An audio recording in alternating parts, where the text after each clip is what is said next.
Have you ever wondered what life was like in the colonies back in 1627? The truth might surprise you. Just a year after the Dutch brought enslaved Africans to New Amsterdam, English colonies in Virginia and Massachusetts began reshaping their labor systems. Their focus shifted towards African slavery as a central economic engine, marking a significant change in colonial life. This shift was signified by the arrival of more African slaves transported across the vast, terrifying Atlantic in conditions that were nothing short of horrendous. They were brought not as workers, but as property. Stripped of their humanity, they were subjected to cruel and degrading treatment. This commodification of human life became a grim and dark cornerstone of colonial economic practice, with human beings bought and sold like livestock.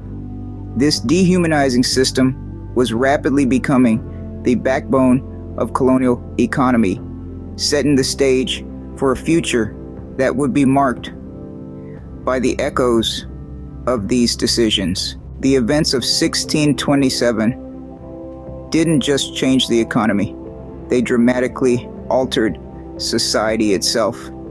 The acceptance of slavery in this pivotal year laid the groundwork for a new social order, a racial caste system that devalued Africans and their descendants,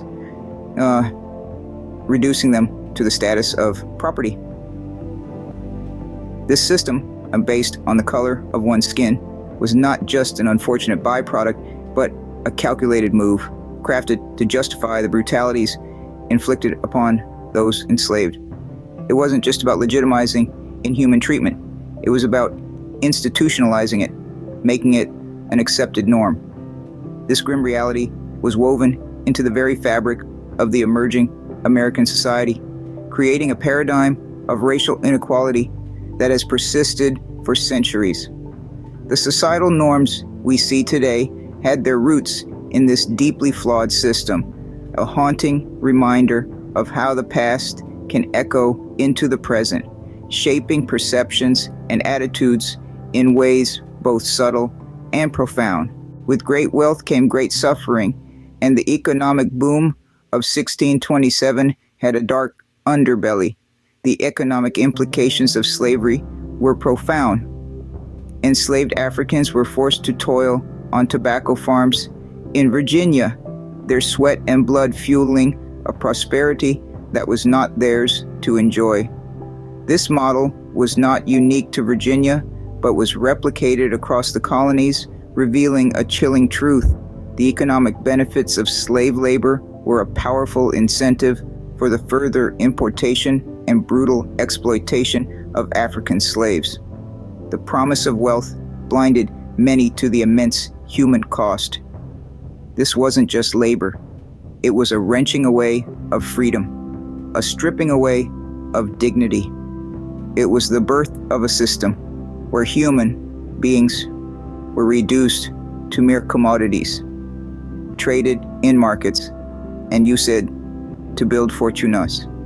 The prosperity of the colonies came at the expense of the enslaved Africans' freedom and dignity. The scars of slavery went far beyond physical chains. They tore apart cultures and identities. African slaves were uprooted from their cultural roots, forced to abandon their languages, religions, and family structures. This cultural disintegration was a calculated move by slave owners aimed at preventing unity and resistance among slaves. It was a brutal attempt to erase identities and histories, to transform human beings into mere property. The cultural legacy of Africa was stripped away, leaving a void filled with pain and oppression. The voices of the oppressed may have been silenced, but their stories live on through historical evidence. Ship logs reveal the horrifying scale of the slave trade. Colonial records, on the other hand, show the chilling codification, and enforcement of slavery. Archaeological findings offer an intimate glimpse into the daily lives of the enslaved, while oral histories, though rare, echo the personal and communal impacts of this inhumanity. These historical artifacts serve as a grim reminder of a past that must not be forgotten